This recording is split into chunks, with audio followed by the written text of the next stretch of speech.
চাকসু নির্বাচনের ভোট গণনা চলছে, তবে বেশ কয়েকটি প্যানেলের প্রার্থীরা অনিয়মের অভিযোগ তুলেছেন। এর মধ্যে বড় অভিযোগ ছিল অমোচনীয় কালি না থাকার।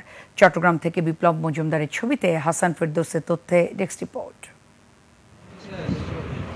চাকসু নির্বাচনের ভোট গ্রহণ শেষে চলছে গণনা। এরই মধ্যে অনিয়মের অভিযোগ তুলেছেন কয়েকটি প্যানেলের প্রার্থীরা। বিভিন্ন প্যানেলে যারা নির্বাচন করছে, প্রতিবন্ধীরা, দৃষ্টিহীনরা, তারা বলেছেন যে তাদেরকে নির্বাচন কমিশনার কথা দিয়েছিলেন ব্রেইল পদ্ধতিতে কিন্তু ভোট নেওয়া হবে, অথচ তাদের ভোট দেওয়া হচ্ছে কিন্তু আরেকজন মানুষের মধ্য দিয়ে। তাহলে নির্বাচন কমিশনার বারবার এখানে মিথ্যাচার করছেন। কালি যে মুছে যাওয়ার ফলে একজন ভোটার যে আরেকবার গিয়ে ভোট দিতে চাইলেই পারে, এই যে একটা সংখ্যা, এই সংখ্যাটা কাটাতে প্রশাসন থেকে এখন পর্যন্ত আমাদের কোনো সমাধান দেয়নি। ভোটারদের সিগনেচার নেওয়া হচ্ছে না, যে কারণে একই ব্যক্তি একাধিক ভোটদানের যে সুযোগ তৈরি হচ্ছে। আমরা মনে করছি প্রশাসন তার মধ্য দিয়ে নির্বাচন কমিশন একটা বিশেষ গোষ্ঠীকে সুবিধা দেওয়ার চেষ্টা করছে।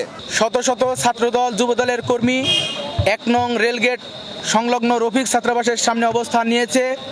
গণমাধ্যমে অনেকগুলো নিউজ হওয়া সত্ত্বেও প্রশাসন কোনো প্রকার কোনো ব্যবস্থা গ্রহণ করেননি। নির্বাচন কমিশন জানিয়েছে বিকাল ৩টা পর্যন্ত ৫৫% ভোট পড়েছে। বাংলাদেশের কোথাও অমোচনীয় কালি পাওয়া যায়নি বলেও দাবি কমিশনের। এই কমিটি বিভিন্ন জায়গায় যোগাযোগ করছে এবং শেষ পর্যন্ত তারা বাংলাদেশের নির্বাচন কমিশন পর্যন্ত যোগাযোগ করেছে।